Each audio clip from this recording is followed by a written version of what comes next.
Thank you for the introduction. I know how it's hard to say my name in Korean, actually, but in English, actually, but your pronunciation was perfect, actually.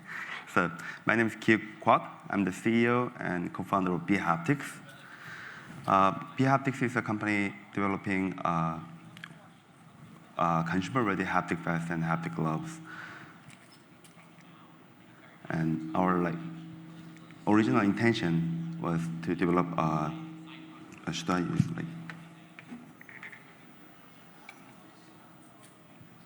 So our original intention was to develop a general-purpose wearable haptic devices for all kinds of digital content. But nevertheless, thankfully, lots of VR gamers and location-based entertainment areas have been purchasing our devices mostly. And since the launch of our latest haptic gloves, tech gloves, we are targeting to collaborate more with B2B customers who wants to develop XR content, hand tracking-based and XR content for VR training. So we are still a venture-backed company with 40 team members, and most of our sales come from the North America region and B2C customers.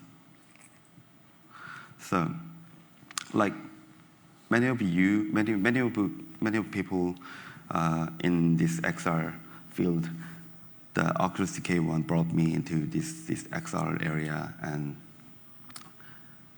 during the PhD course 10 years ago, I tested some of the prototypes of our wearable haptic devices with the Oculus DK1, and that's the moment that I started thinking of establishing a company. And exactly 1 year later, after this demonstration, I started a company, bHaptics, in May 2015.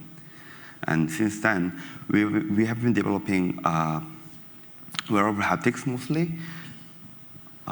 We started with the haptic sleeve called Tactosy, and lately we launched the Tech Lab DK2 in the last month, and in this April, we became a made-for-meta partner with our flagship devices, Tactus X40 and Tactus X16.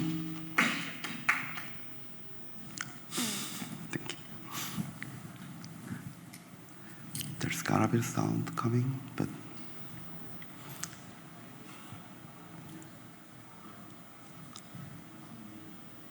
okay, yeah.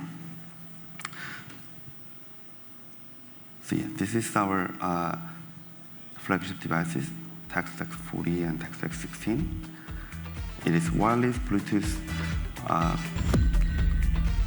so it is comparable with more than now it's 260 gains.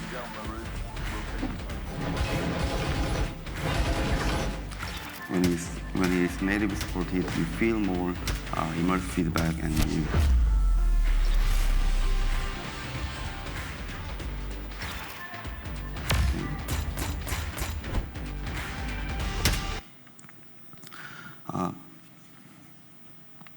it is as a hardware startup, as a hardware manufacturer. It is not the hardware. It is really sad to say, but it is not the hardware quality to make you distinct in this hardware peripheral market, or it is not the hardware quality to let customers choose your hardware or become a made-for-meta partner.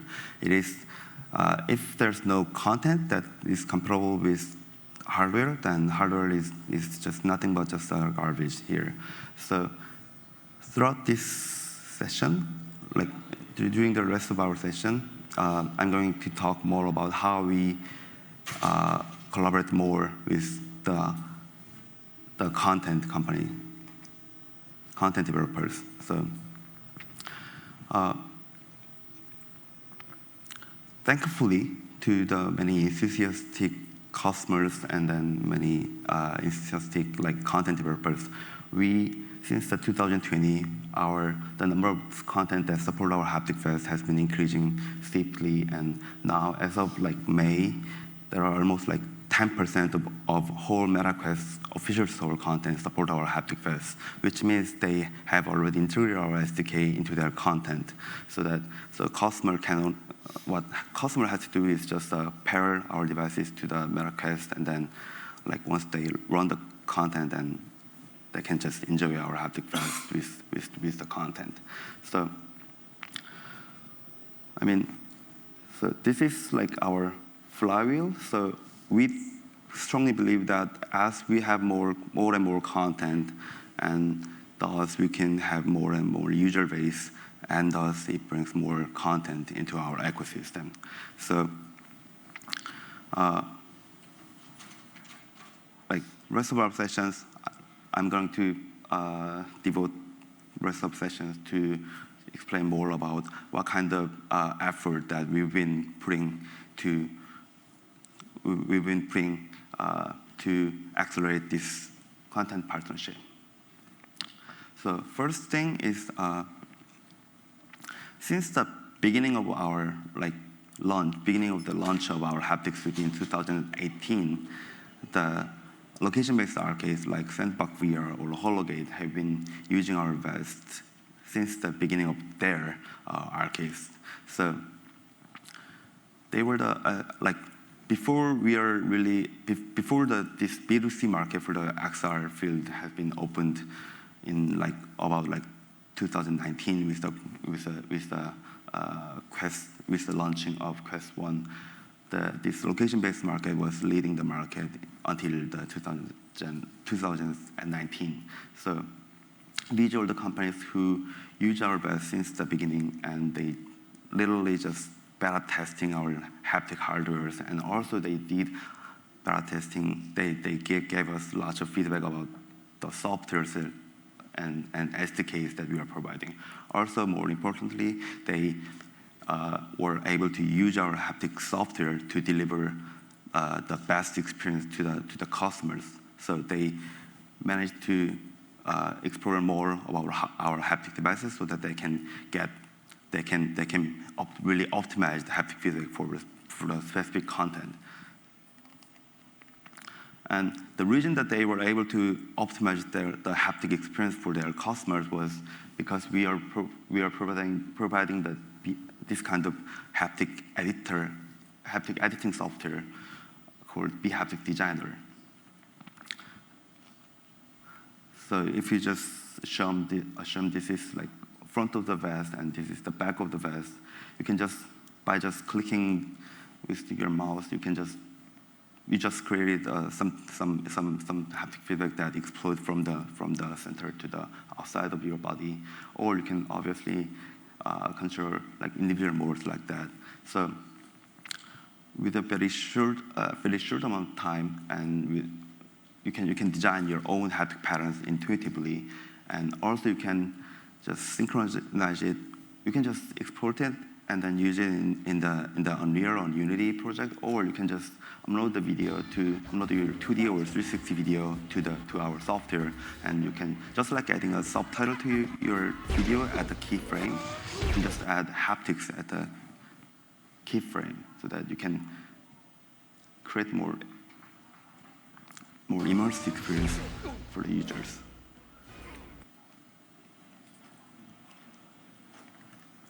But as more and more content developers are using our Haptics Suite, we found one other problem that, well, for the LBEs, they really created one whole experience by themselves, and then provide that experience, provide that complete experience to their visitors. But for the developers who develop the B2C content, they are not really. They have lots of other jobs to do, and then they don't want to spend much time on designing haptic patterns. And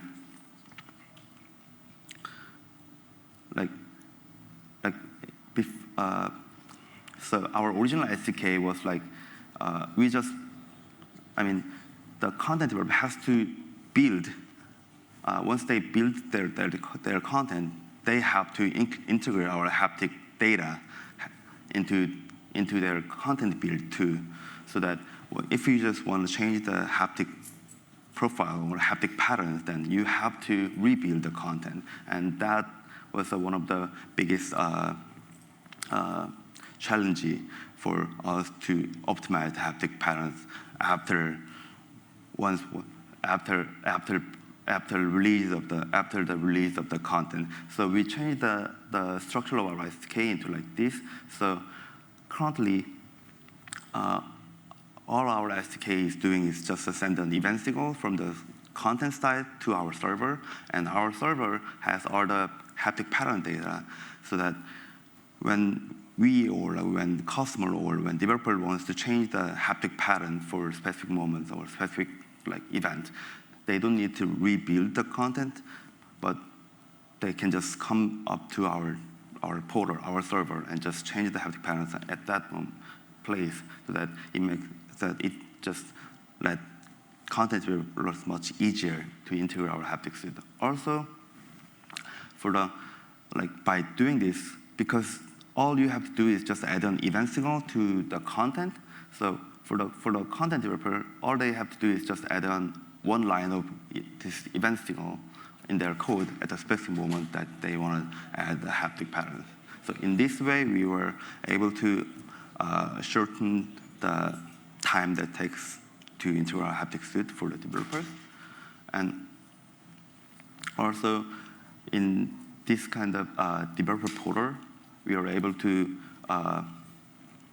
so this is the developer portal that developers or we are using to match this event and haptics.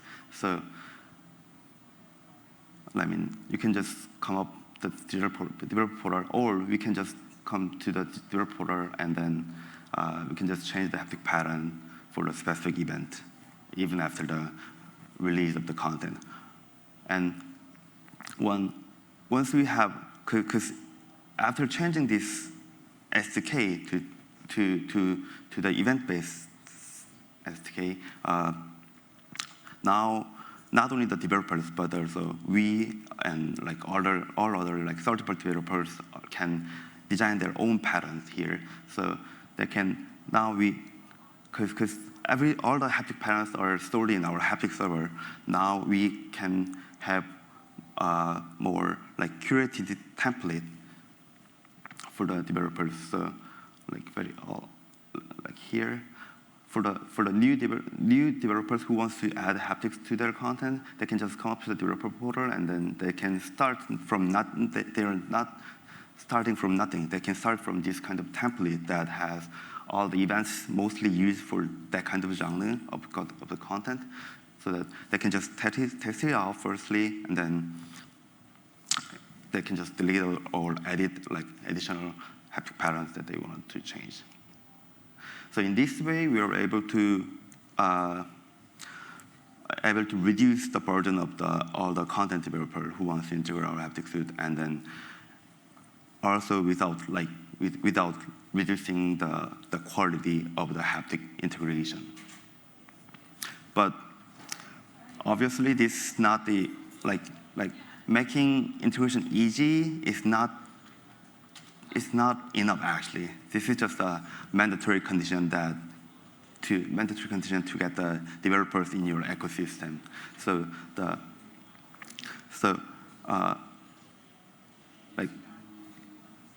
we obviously we try to minimize the burden of the developers, but also we have to give them some mutual benefit.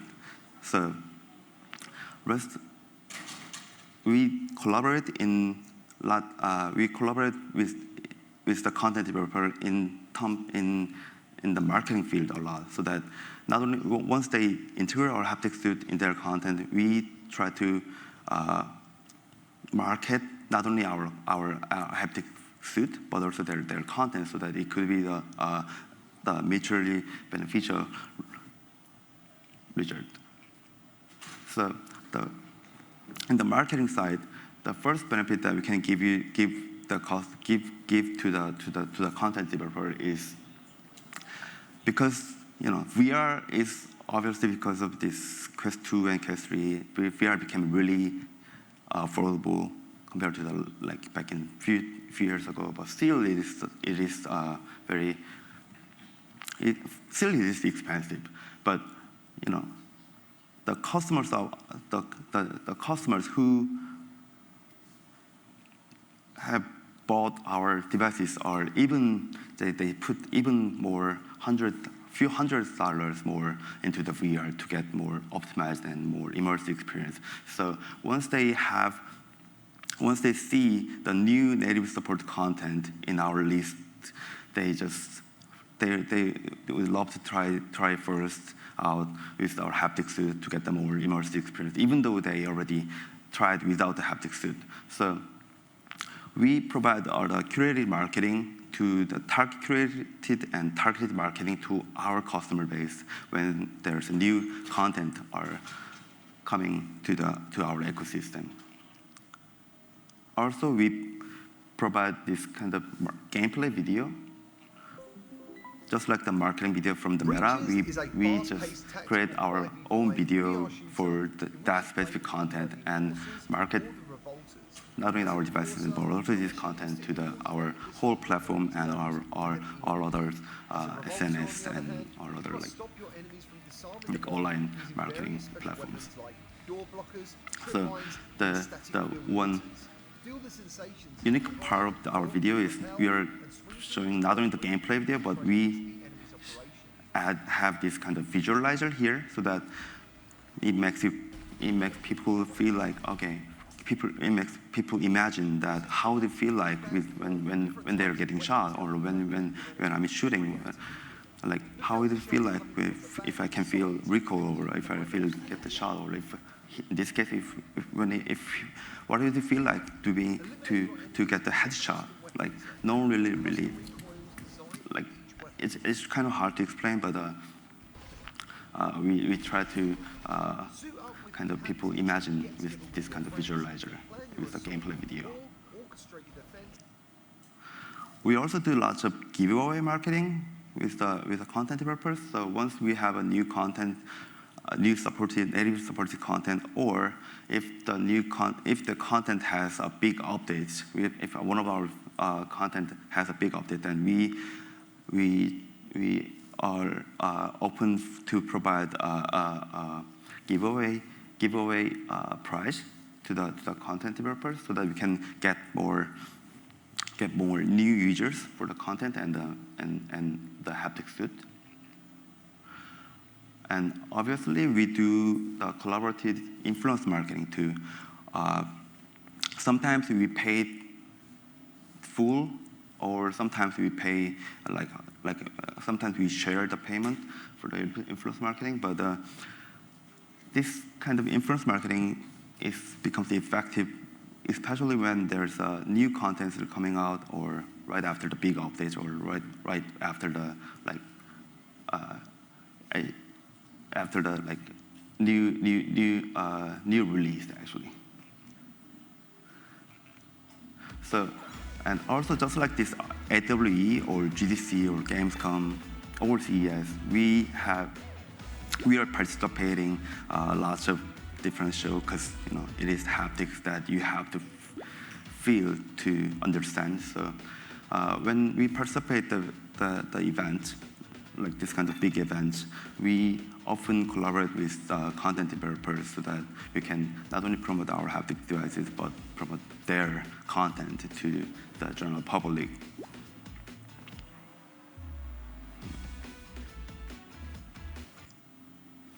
And recently, we started also reselling, not only the bundling, but also reselling the content, so that we can give more direct benefit to the content developer who are integrating our haptic suit. So this is very early days still for this kind of business model, but we are trying to actively expanding this kind of haptic, this kind of reselling or bundling, especially for the holiday season. We've been collaborating with other content developers to give them not only the key but also we can provide special goods or special like swag to themed by that content, so that we can promote more with that specific content. So just to wrap up, so as a hardware company, as a hardware third-party peripheral company, we have to not only have a good high hardware quality, but also we have to have a good software quality to reduce the burden of the software company. And also, we are actively promoting our content and promoting our devices and content developers and the content to mutually beneficial to get the mutually beneficial result.